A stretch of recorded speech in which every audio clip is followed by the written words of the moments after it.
Morning, everyone. Morning. All right, so our next training this morning is for Sergeant at Arms. Extremely important training. And imagine going to a meeting and the room is not set. Tables, chairs, and everything else is not there.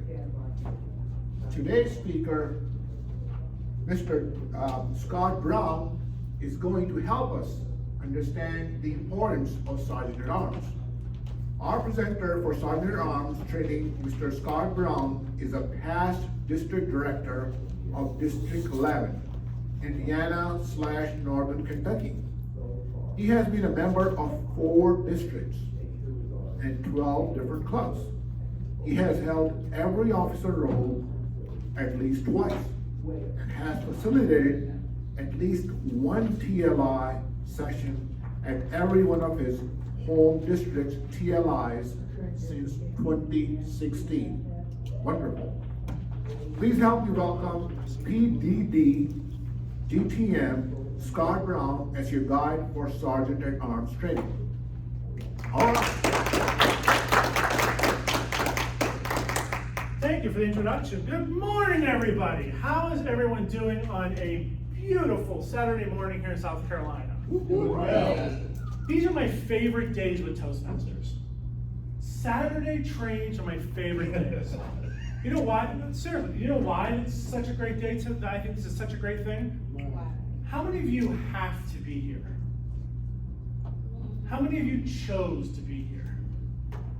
Do we come not because we just wanted to come learn some things about maybe Sergeant at Arms or President or VPE, but instead we also came because we wanted to build community. We wanted to be around other folks that like and do the same things that we do. That's what makes Toastmasters so special. And that's why, as a Sergeant at Arms, you are one of the most key people that you can possibly have within any club that you are a part of. And you know why that is? Because you have the key. You have the key. You literally have the key. How many of you meet inside? How many of you want to stand outside when it's 104 degrees and possibly raining? You are the reason we get to meet. So Sergeant at Arms, although sometimes it seems like, I don't know what that really does, it is one of the most valuable things that we can do within a club, is have a great Sergeant at Arms.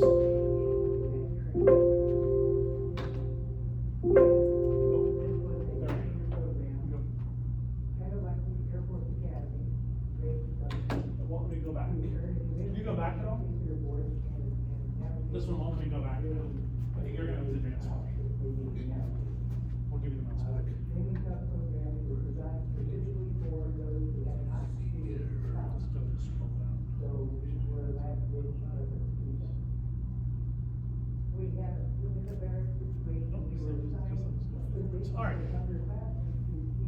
All right.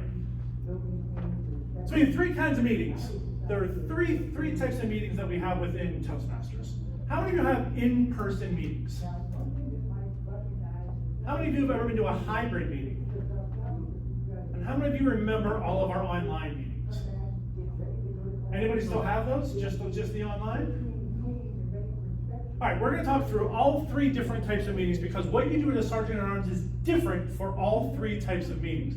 They require different things. So first, in-person meetings. When you come to an in-person meeting in a Sergeant at Arms, after you unlock the door, what is the most important thing that you can do before we start an in-person meeting?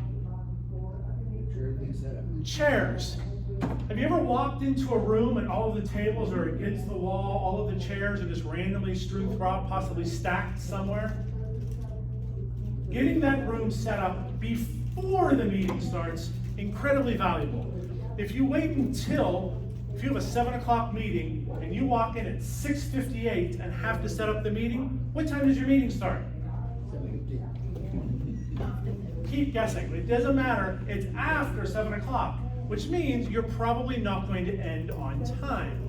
Getting the meeting set up before you start gets the meeting off onto the right foot. If you need to set something up in the meeting, whether it be just as simple as timing lights. Anybody have timing lights in your club? Do they plug in somewhere? Have you ever had to find an outlet? you ever lose an extension cord? Ever have a ball burn out? Imagine if you got there right at the start of the meeting and that was the first time you tried to turn your timing lights. Make sure you get there early enough so that you can set up the room and then the meeting can start. So the in-person meeting, first step, set up the room, make sure that we're good to go. Second thing, Sergeant at Arms are not just for the beginning of the meeting. They set the tone for everything that happens throughout.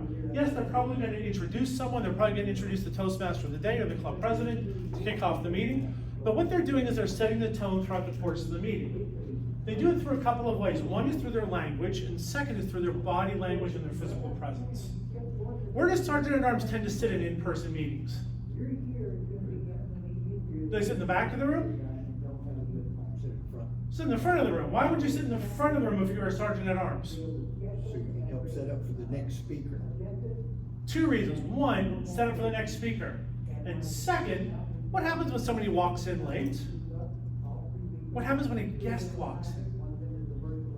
Remember the first time you walked into a Toastmasters meeting? When you walked in, did you know exactly what was happening? Or did you just know you were going someplace with a funny name that may or may not have mimosas? You didn't know what was going to happen. That Sergeant at Arms sets the tone for the meeting. So let me give you a quick story. I was in a club in Florida for years. I was a member of that club. They chartered, their first meeting was the night that JFK was assassinated. So they've been around for a day or two. And it was the biggest community club in Central Florida, 72 paid members. Every meeting, minimum of 45 people there. That takes a minute to set up for those meetings, right? If you are getting there late, it was tough. They had one Sergeant at Arms for over 20 years. 20 years, Nooch was the Sergeant at Arms. That's good and bad.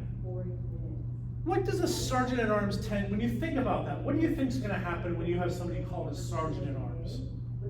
Do you think, this is the warmest, most welcoming person I'm going to meet? Because they are a Sergeant at Arms, and nothing says teddy bear and embracing like somebody called a Sergeant at Arms. Nooch would sit right by the door. And there was a dress code in that club. It was men, jackets, women, professional attire. Sit right by the door. If somebody came and they were wearing a golf shirt, he kept the door locked. Come back when you're dressed better. If it wasn't for the fact that that was the de facto National Speakers Association for Central Florida, they would have never had members. That set a tone of exclusion as opposed to inclusion.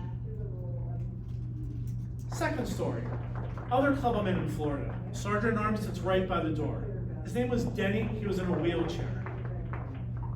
As soon as somebody opened the door, Denny swung his, he was in a mechanical wheelchair, swung his wheelchair around, looked at him, welcome to Toastmasters. You have started the first day of the rest of your life. I'm gonna buy you breakfast. Wow. That was cool. And I was still thinking there were mimosas, so I was like, man, this is like the greatest club I could have ever found. Which one of those draws people in? Which one of those keeps people out? As a Sergeant at Arms, you're always going to help people get through the door. The question is it the entry door or the exit door? That presence you have in the beginning sets the entire tone. So there are some other things you need to do for an in-person meeting. Philip said something that's very important. How many of you have speakers that have ever needed some sort of help with something at the lectern to get something set up or taken away? Do you have lecterns that are here that sit on top of a table? Any speaker ever stand in front of the lectern like I'm doing right now if there's a lectern behind me? If the Sergeant at Arms is sitting up at the front, they can ask the speakers before the meeting starts, hey, do you need the lectern today? No, I don't need that. Great. As you're being introduced, they're taking the lectern away, so it's not in the way. What if there are visual aids? Have you ever done a speech with visual aids?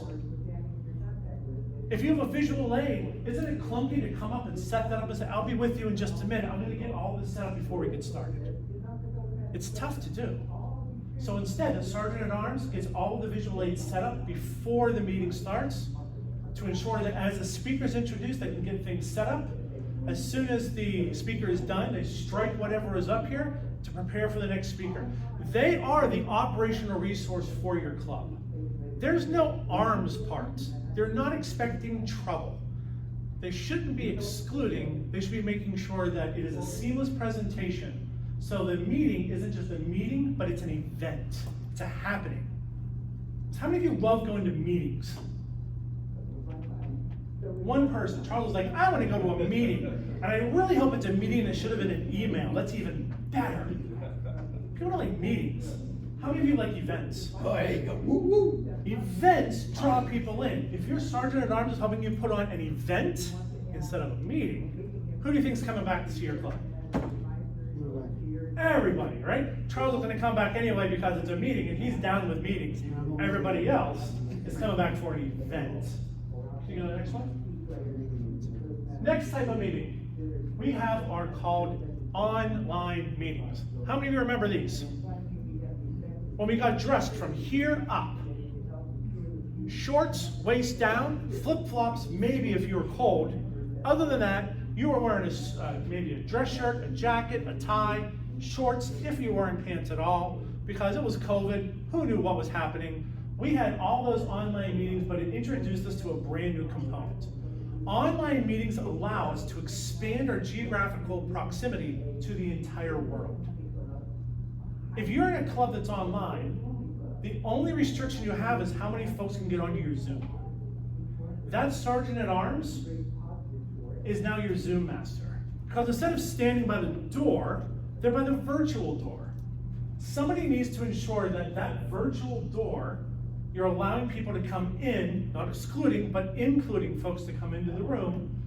You're the one that is watching that top corner that says, 3 people have entered your waiting room, and clicking those folks to come in if they're supposed to be there. You're the one that's making sure that the Zoom link is correct on your Facebook page or on your free Toast page. You're the one making sure that everyone knows when the meeting's going to happen, that you have set up all of the parameters for Zoom so that the meeting can go off flawlessly as the meeting starts. You're also the one that as you're going, you're muting folks in the background so you don't have that dog barking that's distracting everybody from the meeting. We know we've seen the dogs, we've heard the dogs, we've seen the cats, we love the cats. But if you can reduce the amount of volume in the background, that sergeant at arms is the one that's keeping the meeting organized.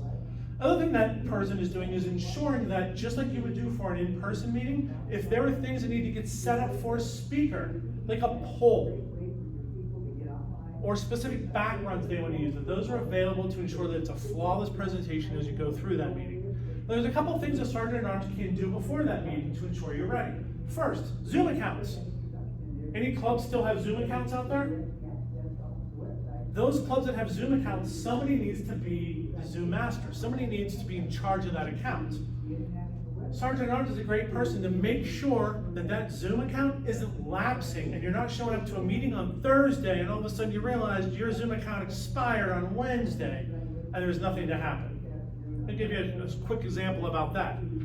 The year after I was district director, so the immediate past district director, that following year when they went to elect the club officers, I had asked everybody for 2 weeks in advance, Zoom setup? Yeah.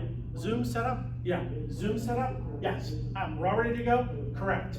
We went to log on, Zoom expired day before yesterday. Electing club officers for an entire district. 160 people were going to be online that day. We need a quick repay for the Zoom, get everybody set up 20 minutes later, and it started off a painful meeting, which are just filled with rules and procedures because we love meetings, and it made it longer and slower. Imagine if we had checked that beforehand, somebody had known to check that beforehand. Sergeant at arms keeps all of that background operational information flowing so we can ensure that we know what's happening throughout the course of the meeting. Online meetings do one other important thing. When folks come in, have you ever been Zoom bombed? You remember the concept? Folks are out there looking for open Zoom meetings to come into and upload things into your meeting that should not be within your meeting. They should go to websites that you do not want to display publicly, especially at a Toastmasters. That person that's the sergeant at arms restricts the access to allow the people in that should be there. those that are invited, those that are known guests. If somebody is coming in from an address you don't know, you can always check with them first before they come in to ensure that they're supposed to be there. Keep that access. All right, so we've talked about in-person meetings and we've talked about online meetings. One, physical presence. Second, online presence. What happens when you blend those two together and you get a hybrid meeting? This is a hybrid meeting for that club in Central Florida that has 71 paid members. When they were at COVID, their Zoom meetings expanded to over 100 people. When they went back in person, they kept it over 100 people for about the first year afterwards, because all those folks from around the world still came online and 45 people came in person. That is a massive undertaking. So what happens for a hybrid meeting that's different from an online meeting? We have a camera right here because this is a hybrid meeting. If you don't have a quality camera showing the speaker, it's not really a hybrid meeting. It's more of a book. You're hearing somebody talk, but you don't see them. Second camera that should always be set up. If you have a camera pointed from one of these doors into the crowd, everyone that's online gets to see everyone in the room.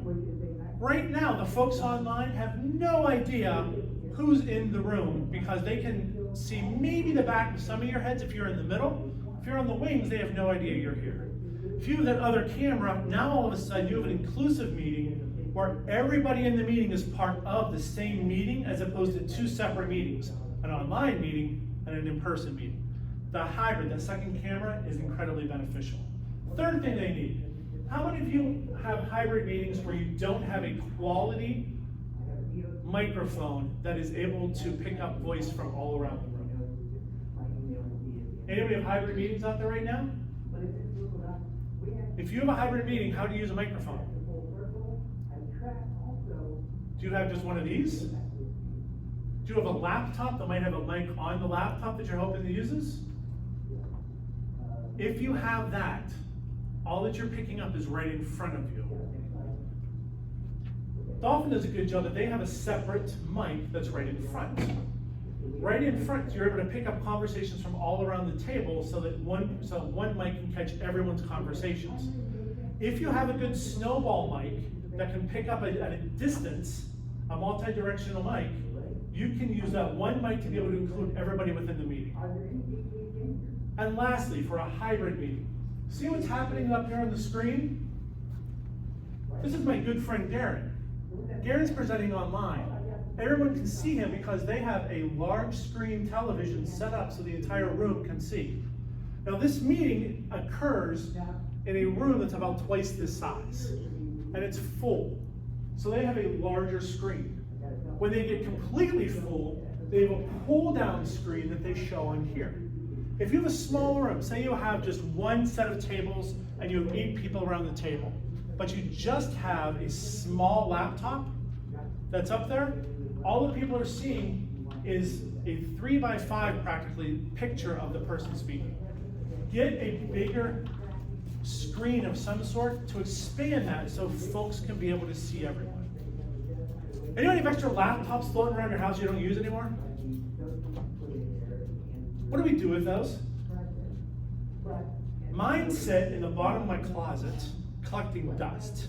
Where do you keep yours? Kind of the same thing, right? What if you were to wipe your drive and repurpose that to your club so that they could have an extra laptop that they could then display, they could project onto a screen or a wall? You're not doing anything with it in the first place, right? If you allow them to be part of the experience, all of a sudden that hybrid meeting becomes much better. That sergeant at arms, you really need 2 sergeant at arms for hybrid meetings. One for the door, and a second one for the online version, because you're really putting on 2 different meetings. Those 2 that run simultaneous create the entire atmosphere for the room. Invest in the equipment. If you can't afford the equipment, put a call out to the district as a whole. There are a lot of folks out there like me that speak for a living that we have old equipment that we don't use anymore, that we've upgraded to the newer, better version of something. That older version just sits in our closet that we don't do anything with. It still works. My old snowball still works. I have a Yeti mic now, much better. My snowball's still fine. It's okay. It's better than what some clubs use. A couple weeks ago, that old snowball mic got packed up into a shoebox, wrapped up real nice, sent off to Florida because my Florida club that I belong to, we're a hybrid club. We all came back together during COVID. I live in South Carolina. They live in Orlando, Florida. My VPE last year lived in Maryland. Our VP of PR lived in New Mexico. But we all came together because we were able to put on a quality meeting we wanted to be together. That's the most important one, is that quality meeting. So what questions do you have about those three kinds of meetings and how those three roles connect but also differentiate? Any questions online, folks? All right, moving on. Before the meeting, a couple of things you need to do. One, have you ever been to a meeting that's in person that place no longer allows you to meet there? I'm at Daybreak. We lost our church venue about 6 months ago because our sponsor for the meeting place decided to leave Toastmasters and moving away. The church said, if you don't have somebody in your club that's also a member of the church, you can't meet here. We donated money to them every 6 months. At the end of every dues renewal, we gave them cash. Cash. And they said, you're out. Sorry. So guess what the Sergeant at Arms did? Went and looked for a new space. We found a different space. Someone was like, oh, you'll give us cash? We're down with that. We have a big room and cash. Cash talks. That Sergeant at Arms finds somewhere for you to meet. Second thing, they have a key. It's not just a metaphorical key, it's a physical key. If your Sergeant at Arms shows up with no key, you're meeting outside. Make sure that there's a key and a copy of a key and somewhere where you can put that key so everyone can get into the room. Some meeting places require you to have some sort of a signed agreement with that location for the foreseeable future. Anybody ever meet in a library? Libraries are notorious for saying, we'll allow you to rent that room for the next 3 weeks. After that, you have to sign back up for 3 more weeks. And after that, you have to sign up for 3 more weeks. And you get the idea. Your Sergeant at Arms is the person that makes sure that they're the liaison with the library so that you don't lose your space. They're the liaison with the church to make sure that the member that's a member of the church is still a member of Toastmasters so that you don't lose that space. They're the one who's talking to wherever you're meeting and saying, hey, we're a 7 a.m. club. Can we make coffee? It's 7 a.m. We got up at 5. Can we make coffee? Sure. We'll have a coffee fund. We'll buy coffee for the entire place. We get to drink it when we're there on Tuesdays, but we're gonna leave the coffee behind so you can have it for your meetings. If you meet somewhere that other people meet at, how many of them would really be upset with free coffee? Everyone was like, oh, I'll take free coffee right now if you're offering it. That's the kind of relationship that you build with the community as a Sergeant at Arms.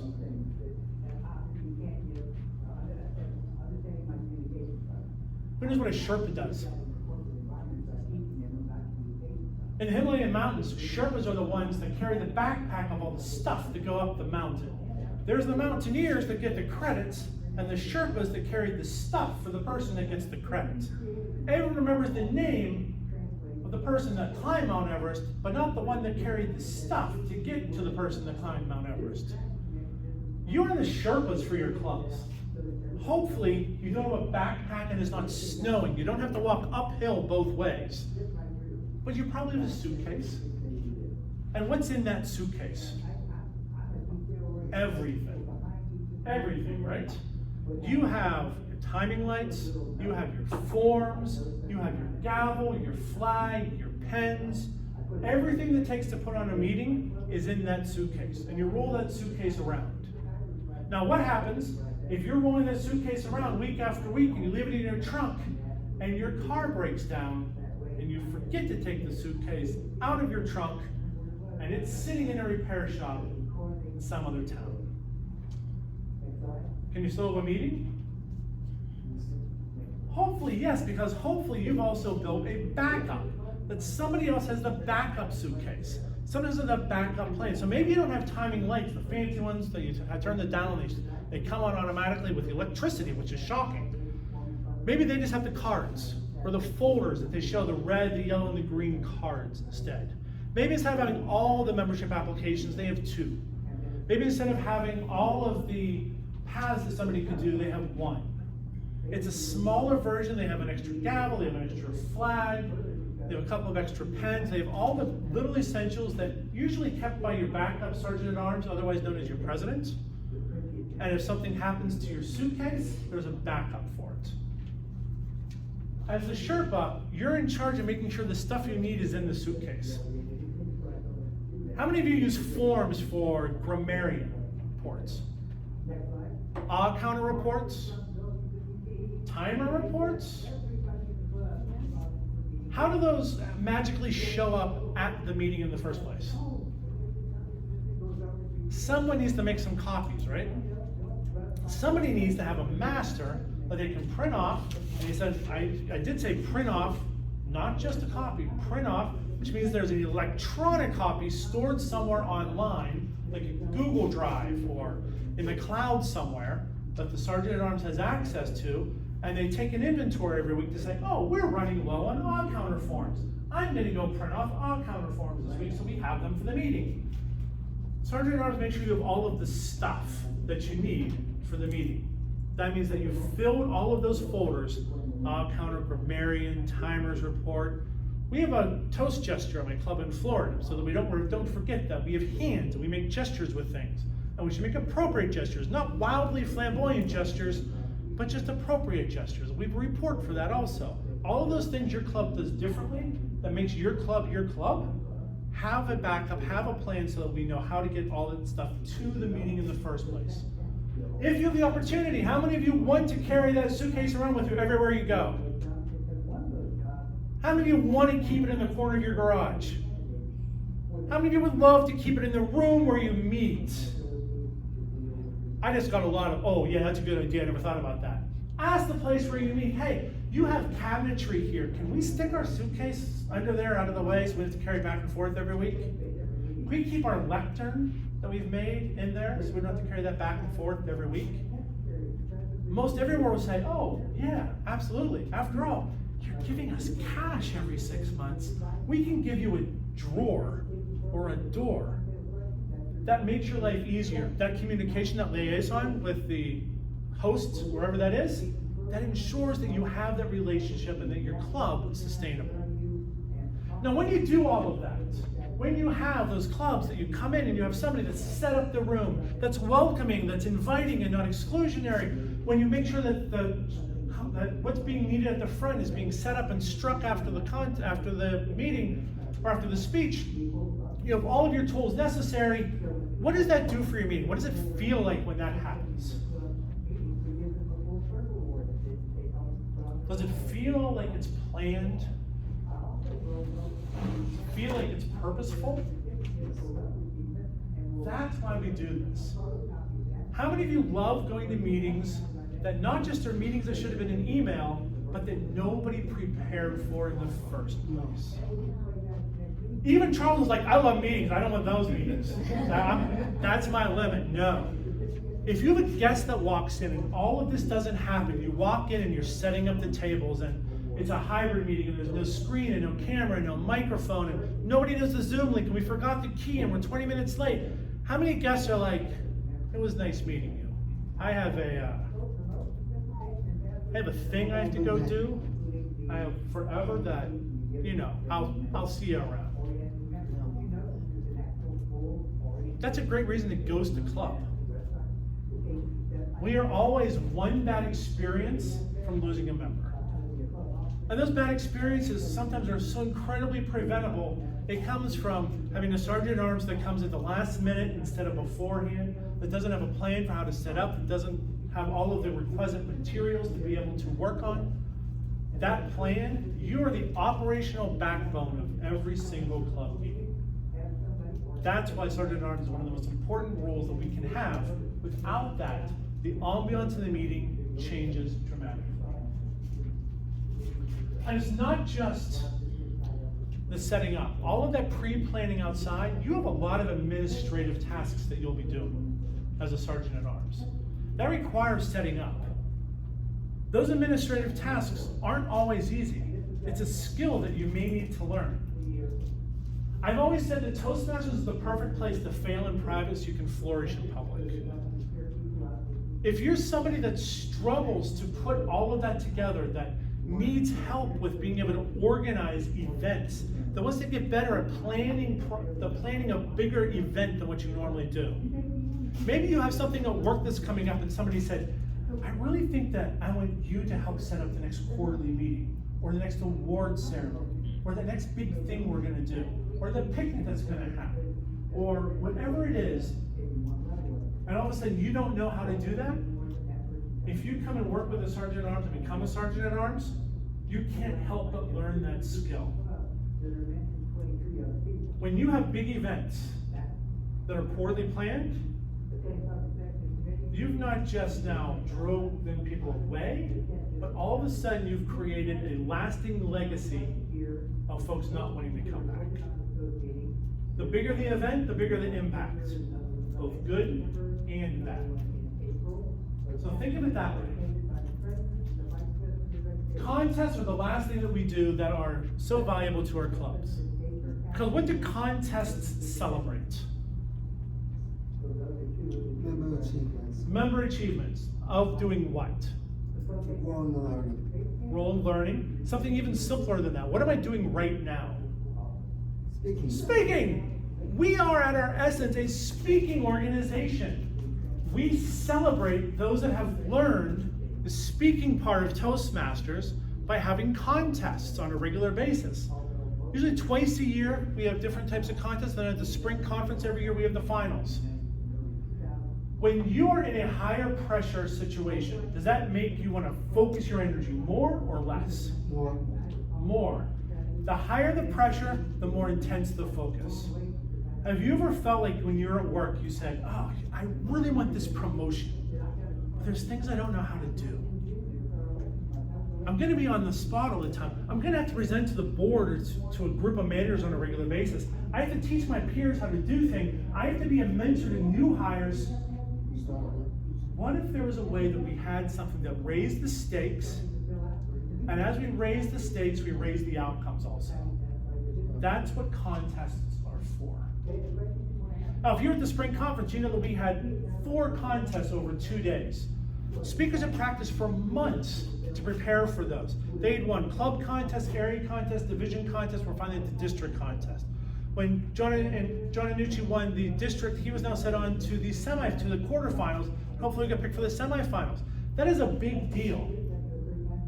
You know, all that stuff you do on a regular basis for club meetings, when the stakes are higher, the lights are brighter. Everyone sees what's happening a little bit more crisply. Have you ever been to a contest that everything falls apart? When that happens, what does that say about what we're investing in? It doesn't matter. It doesn't matter, right? We didn't think it. We didn't think it through. We didn't think enough of it. We thought, you know, Charles is going to spend 6 months working on a speech, but we can't spend 6 hours preparing for this. That just seems like too much work. When that happens, what's the impression that we give to those folks that came to see the contest? We didn't care. We don't care. We're always one bad event from driving people out the door, never to come back. If you go to a contest and it's poorly run, poorly planned, nobody's going to come back. Who plans the contests to make sure they go off without a hitch?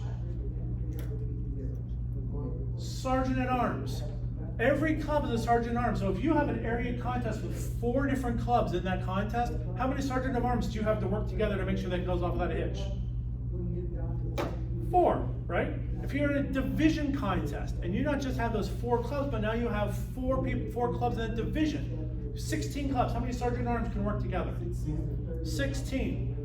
Is the load for 16 different sergeant at arms heavier or lighter than for 1? Much lighter. Being able to organize to put this type of event on does a couple of things that are very important. First, it shows that we're investing not just in Toastmasters, but we're investing in your personal development. We know that you came because you knew that something was higher stakes out there, so you're investing in the higher stakes in here. And now we came together to say, you've put in the work, we're gonna put on the event. Because again, how many wanna come to a meeting compared to an event? When even Charles was like, I'm gonna go to events now, I'm done with meetings. I'm done with meetings. Events draw people in, events keep people coming back. How many went to the spring conference this year? Was that a meeting or an event? It was an event. How many of you are looking forward to the next one? Because it's a meeting? It's an event.